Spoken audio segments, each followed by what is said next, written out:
The corridors of the palace have always held secrets, whispered behind closed doors, carried in the hushed footsteps of those who serve and protect the monarchy.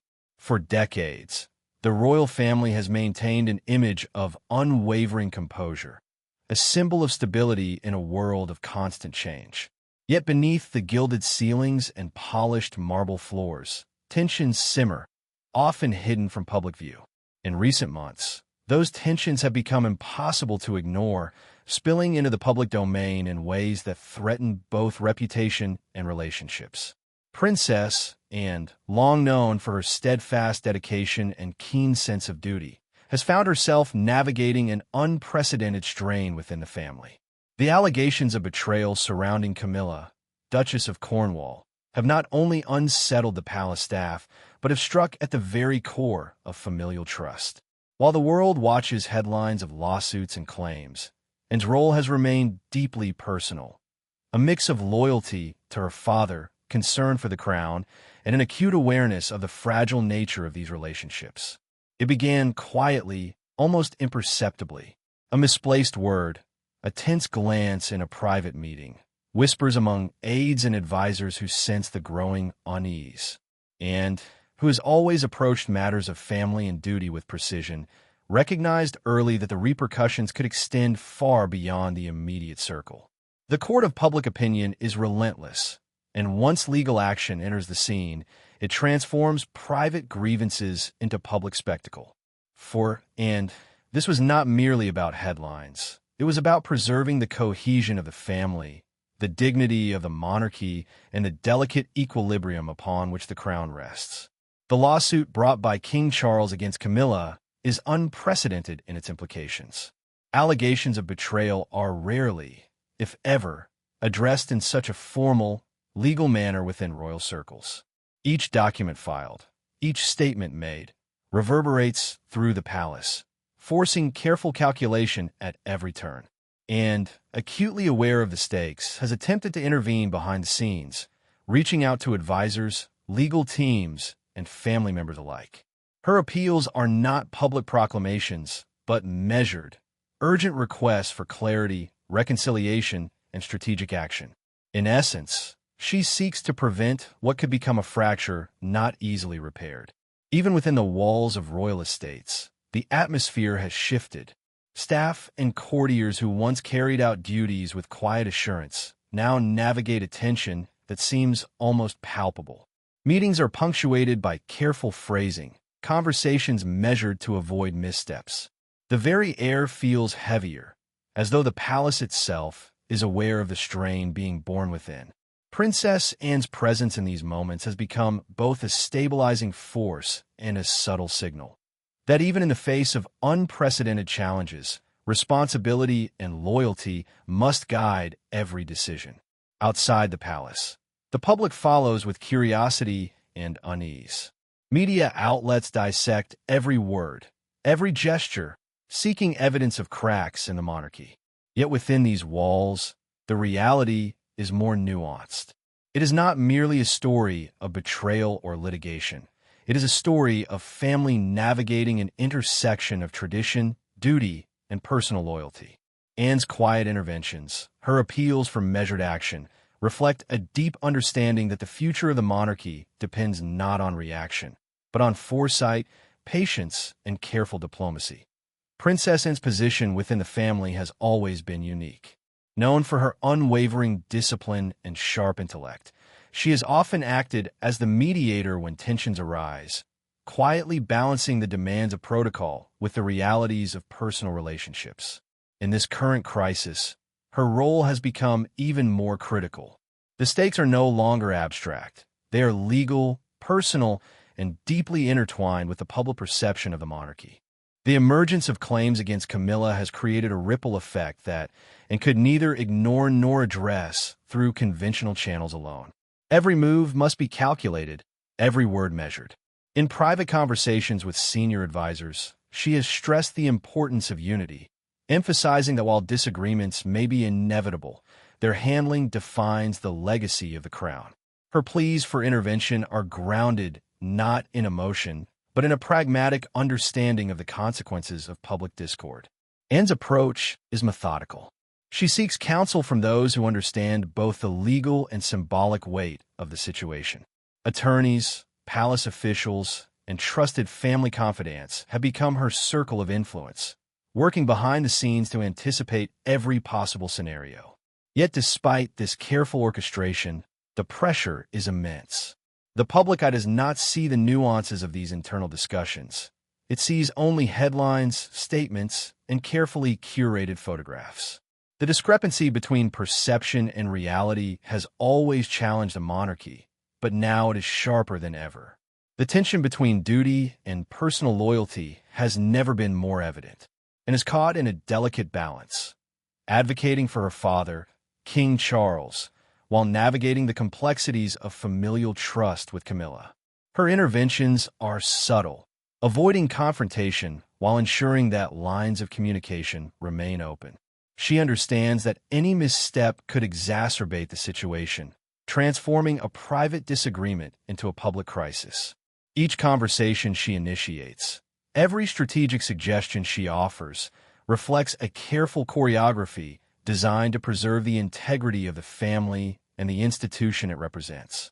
Even within the palace walls, the emotional toll is visible. Courtiers and staff, long accustomed to the routines of royal life, sense the underlying strain.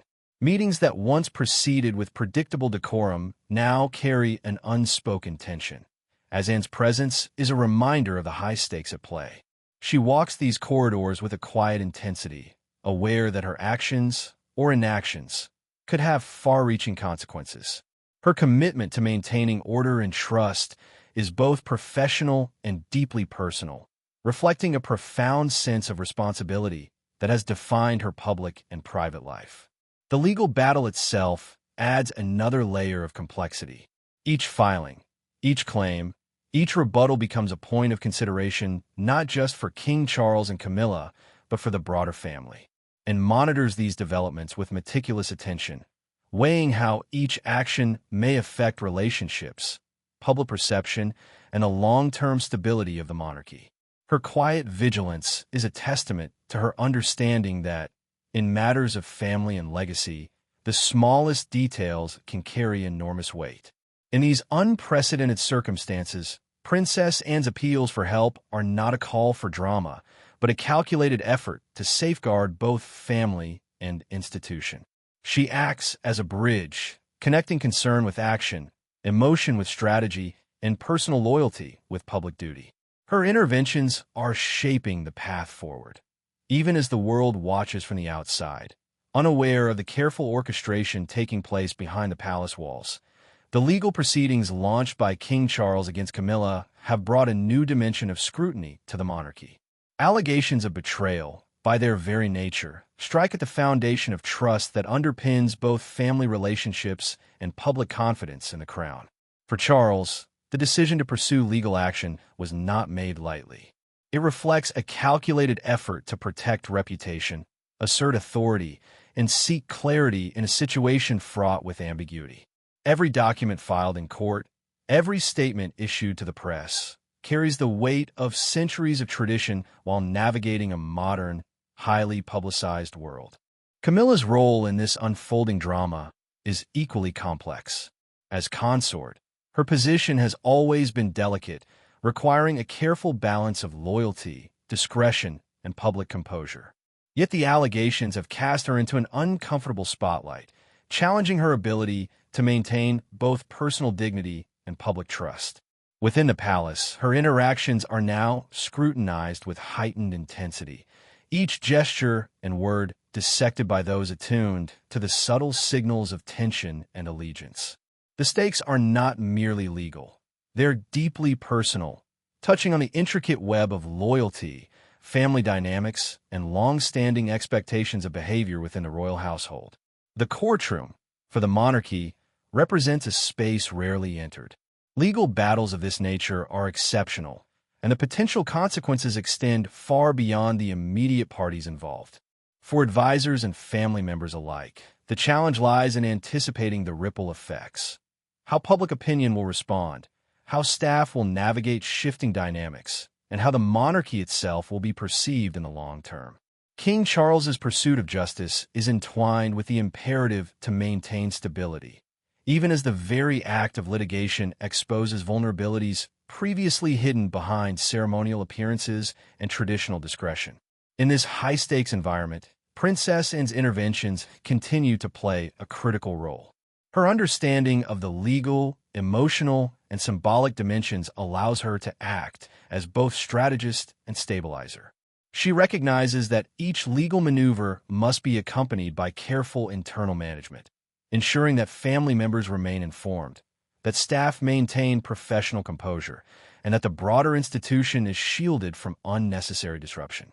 Anne's presence is a reminder that, even in the midst of public scrutiny, the monarchy functions on principles of careful calculation, loyalty, and foresight.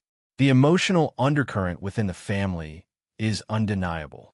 Allegations of betrayal are rarely contained to the courtroom. They infiltrate personal interactions, casting shadows over private moments. Conversations that once flowed with ease now carry an edge of caution. Each meeting, each exchange, is influenced by the knowledge that the stakes are simultaneously personal, familial, and institutional. Princess Anne's steady hand seeks to mitigate these tensions, maintaining lines of communication while guiding decision-making toward outcomes that preserve both dignity and cohesion. Meanwhile, the public observes from a distance, interpreting headlines, statements, and occasional glimpses of royal appearances. The narrative they receive is filtered, incomplete, and often divorced from the careful orchestration unfolding within the palace.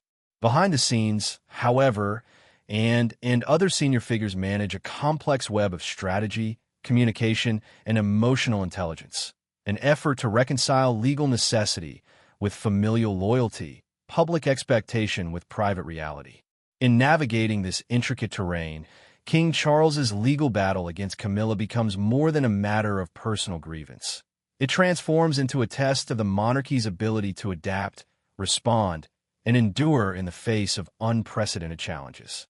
Every decision, every strategy, every measured appeal for calm and clarity reflects the delicate balance required to maintain both family unity and institutional credibility. The tension between Camilla and the broader royal family has always existed in subtle, often unspoken ways, shaped by history, public perception, and personal relationships. What was once managed through discretion and careful distancing has now emerged into the open, fueled by legal claims and the scrutiny of both media and public. Within this delicate environment, the palace operates almost like a chessboard. Every move must be anticipated, every action measured, and every relationship carefully navigated. Camilla herself faces a precarious position. As consort, she has historically relied on discretion and the cultivation of quiet influence to maintain her standing within the family and the public eye. Yet the allegations of betrayal have disrupted this balance, forcing her into a space where every statement, gesture, and appearance carries amplified significance. The scrutiny is unrelenting. Advisors carefully monitor her interactions, while family members weigh how best to address both the legal and personal dimensions of the conflict. Camilla's responses are thus crafted with extreme care, balancing the need to protect her reputation with the imperative to avoid inflaming tensions further. For Princess Anne, the situation is a crucible of judgment and responsibility. She must act simultaneously as mediator, strategist, and observer, ensuring that the fragile architecture of trust within the family does not crumble under pressure. Her interventions are deliberate, quiet conversations behind closed doors, nuanced guidance to legal teams, and careful attention to how public perception might shift with every development. Anne's experience, cultivated over decades of navigating complex family dynamics, equips her to maintain perspective even as the stakes reach unprecedented heights. The broader implications of this conflict extend beyond the immediate family. The monarchy itself is an institution built on continuity, symbolism, and the perception of stability. A public legal battle of this nature risks undermining these foundations, making the management of perception as critical as the legal strategy itself.